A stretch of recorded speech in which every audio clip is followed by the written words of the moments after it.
കൊച്ചിയിൽ ഗവൺമെന്റ് പ്രീഡർ ധനേഷ് മാത്യു മാഞ്ഞൂരാൻ യുവതിയെ കടന്നുപിടിച്ചതായി ദൃക്സാക്ഷിയുടെ മൊഴി. യുവതിയെ കടന്നുപിടിക്കുന്നത് നേരിൽ കണ്ടുവെന്ന് MG റോഡിലെ ഹോട്ടൽ ഉടമ ഷാജി പോലീസിന് മൊഴി നൽകി. ഹൈക്കോടതി ഗവൺമെന്റ് പ്രീഡർ ധനേഷ് മാത്യു മാഞ്ഞൂരാൻ യുവതിയെ കടന്നുപിടിക്കുന്നത് നേരിൽ കണ്ടുവെന്നാണ് എറണാകുളത്ത് ഹോട്ടൽ നടത്തുന്ന ഷാജി അന്വേഷണ ഉദ്യോഗസ്ഥ രാധാമണിക്ക് മൊഴി നൽകിയത്. ഹോട്ടലിലേക്ക് പച്ചക്കറി വാങ്ങാൻ മാർക്കറ്റിൽ പോകുന്ന വഴിയാണ് സംഭവത്തിന് ദൃക്സാക്ഷിയായത്. രാധാമണിയുടെ നേതൃത്വത്തിലുള്ള അന്വേഷണ സംഘം ഹോട്ടലിലെത്തി ഷാജിയുടെ മൊഴി രേഖപ്പെടുത്തി.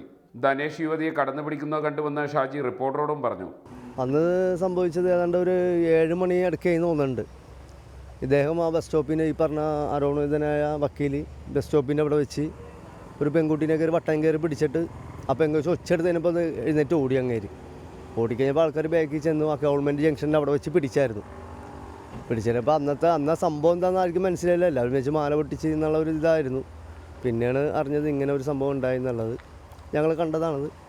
സംഭവം ധനേഷ് നിഷേധിക്കുന്ന സാഹചര്യത്തിലാണ് പോലീസിൽ മൊഴി കൊടുക്കാൻ തയ്യാറായതെന്നും ഷാജി വ്യക്തമാക്കി. അങ്ങനൊരു സംഭവം നടന്നിട്ടില്ല എന്ന് ഇദ്ദേഹം ചാനലിൽ കൂടെ ഒക്കെ പറഞ്ഞതായിട്ട് ഞങ്ങൾ അറിഞ്ഞു. പക്ഷേ ഞങ്ങളത് കണ്ടതാണ്. ഞങ്ങളൊരു 3-4 പേരുണ്ടായിരുന്നു അവിടെ. അന്വേഷണ സംഘം പരാതിക്കാരിയടക്കം വിളിച്ചു വരുത്തി ഇതിനോടകം മൊഴി രേഖപ്പെടുത്തി കഴിഞ്ഞു. ക്യാമറമാൻ കൃഷ്ണപ്രസാദിനോടൊപ്പം സഹിൻ ആന്റണി, റിപ്പോർട്ടർ, കൊച്ചി.